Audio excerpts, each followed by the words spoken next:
Have you ever found yourself obsessing over your body weight? Do you weigh yourself every single day and then you let that number determine how you're going to show up in your day? Let me know. Be real, be truth. Today, I want to talk about why body weight goals are bullshit and why they're actually causing you more mental, emotional health damage than any other thing. So let's get into it. Let's try to make a movie. Welcome back to the channel. I'm so happy that you're here. I just really want you to know that you are more than your body weight, you're more than your body size, you're more than your body shape. I'm really somebody who preaches bio individuality, taking up space, getting after your goals, and a no bullshit approach. And so today, I want to take some time to show you why focusing solely on the body weight of the scale, aka the scale, is actually causing you way more damage in your mental emotional health and how that's not actually a measure of progress. Are you ready? Let's go. Have you ever found yourself chasing the body weight goal? You're chasing this number in your mind and you're like, I just really want to weigh this number. I'm going to tell you why that happens. First of all, there was probably a time that you were this number or you've created this number and this ideal in your mind because you believe it will make you happy. And I want you to know, like, you're hanging out on this show. We talk a lot about mindset. We're going to talk more about movement and nutrition and really just taking up space in our bodies, especially if you're in perimenopause like me, because woman, there is changes happening. Um, how when we just focus solely on that as the prize, we actually end up causing way more damage to our mental emotional health. So, as somebody who has competed in bodybuilding shows, I did it because I thought that's what would make me happy. That's what would make me feel like I loved myself more. And actually, I discovered that I developed really serious food phobias, food FOMO. I had all these restrictive rules around food and how I would punish myself with exercise for the food I consumed. And I developed really unhealthy eating patterns. And then I had to do a whole work around healing that. And this is what this show is about. This is going to help you really take back your power because, honey, get close. That scale number does not determine your self worth. And you've probably heard this before, but I'm going to tell you right now, when you're not here living, when you're physically gone from this planet, nobody will talk about what you weighed. Nobody will talk about what size you wore, and nobody will care how much work you put into it. So if you are somebody who is wanting to upgrade your health, and yes, you can upgrade your health, you can be a certain size and want to make changes, that is fine. They're not mutually exclusive. But I'm really big on, if you are going to do that, you have to already be practicing it from a place of love and gentle kindness, not from a place of beating yourself up because you're not good enough. Okay. That has nothing to do with who you be. Okay. So listen up now, listen up. We're going to talk about why body weight goals alone are bullshit, because the scale can go up drastically for many different reasons. Number one, it can go up because maybe you did a really intense workout the day before or 2 days before, and now you're just holding excess water in the muscle. It could go up because you had a higher carb meal or a higher sodium meal. It could go up because of hormones, right? It could go up because you're constipated. It could go up because you haven't had a good night's sleep. The weight will constantly fluctuate. And if you are just focusing on the number, you are robbing yourself of actual seeing the actual progress. Now, you can be doing all the things and that number won't necessarily change. In fact, that number might go up, especially if you're doing things like body recomposition, which I'm really, really big on. You can recomp your body and that weight will not reflect anything. So, what I want to talk about is non victory scale wins, right? What's a non victory scale win? It's when you feel confident, when you feel energized, when your clothes start fitting different, when you're able to do certain tasks that were more challenging. Example, going up the stairs, bringing in your groceries, moving laundry baskets, right? Doing physical housework or anything physical with your body. And you're like, wow, this used to be a challenge. I used to need to catch my breath. And now I'm like doing it, no problem.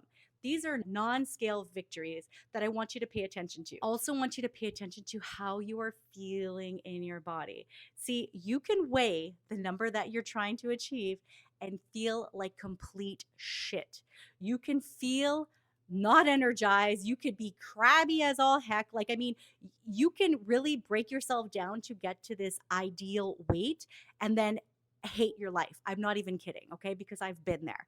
And because I've been there, I'm like a loud preacher to let other people know, like, there's another way, right? You can deprive yourself of all your favorite foods and be miserable for the rest of your life. I mean, that's also an option, but why would you want to when you can actually look at other ways of measuring your progress? And so, measuring your progress, I've already talked about how do you feel in your body, how do you feel in and out of clothes, how is your libido, like your sex drive, do you feel sexy, how is your sleep?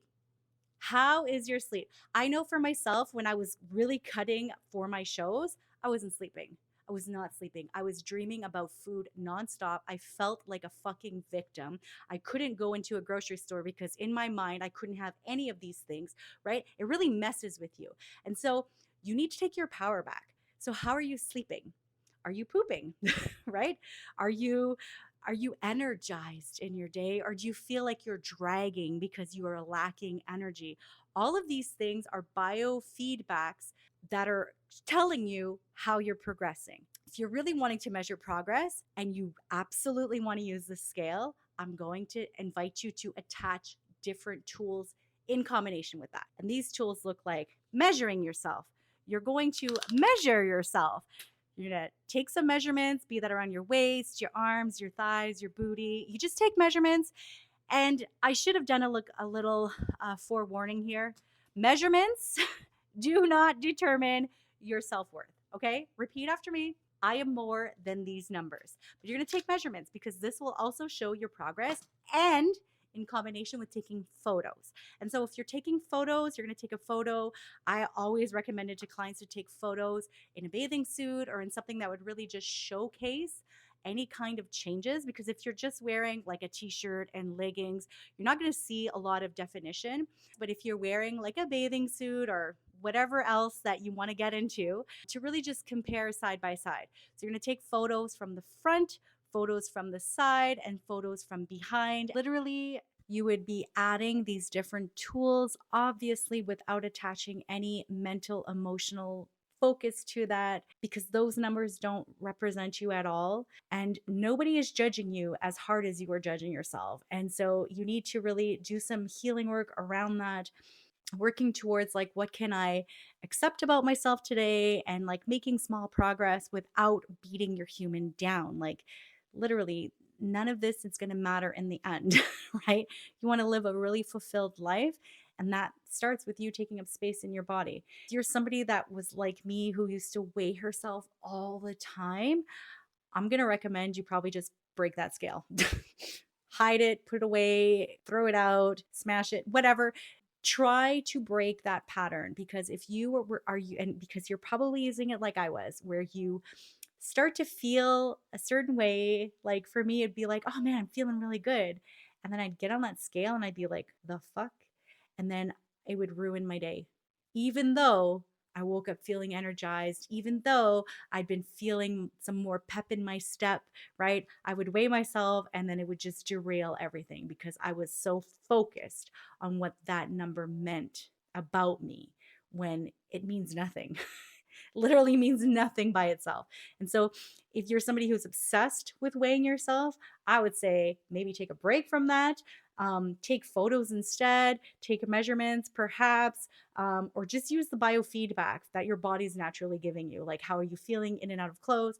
How's your energy levels? How's your sexy time levels? Like, all of it matters way freaking more than what the number on the scale means. Because, honey, your self worth is not attached, it's not tied to what the number on the scale is. It's not. Especially if you're a Gen X woman like me, we are going to need to stop the nonsense of continuously doing diet after diet after diet, because we are not, in fact, losing fat. We are causing irreparable damage and losing skeletal muscle. Skeletal muscle is what we're going to need as we age. And so we're in perimenopause and we are at a point in our lives where we cannot afford to lose more muscle. And so let me know in the comments below if you would like me to make a video explaining what the macronutrients are and why every single macronutrient is good for your body. I mean, sure, you can continue to starve yourself and you'll naturally lose weight, but you'll also be fucking miserable and you're going to destroy how you're going to look in the future, right? You're going to destroy your optimal health. That's a guarantee. And so let me know in the comments below if you would like me to make a video about that and also about how much you maybe should be eating, because it is false. We need to stop this bullshit narrative that women should be eating 1200 calories. Like, what? That is crazy. It's just like a car. You need to fuel your car in order to get somewhere. And so I want you to fuel your body so that you're able to age in life, right? Aging is a gift denied to many, and we want to be able to age as healthily and as gracefully as possible. And so I'm like a big sister here, just preaching it out to you. Like, come on, Sister Queen, let's wake up. We're more than this number. We need to pick up the weights. We need to move our bodies. We need to challenge ourselves in our thinking patterns and do that kind of work if we want to have a different kind of result. And so if you enjoyed this video, please smash the like button and share it out to somebody else that you think that might enjoy this. Let me know in the comments how this goes for you. I know that this is a difficult pattern to break sometimes. It's easier said than done, but trust me, as somebody who has been able to overcome that and now actively preaches it, like, there's another way. Come to our side. There's another way. We can do this. We can do this together. I'm going to say goodbye now. I'm going to go hit up the grocery store, but thank you for being here. I'm so, so grateful for you. As always, be brave, be bold, be you. Let's try to make a movie.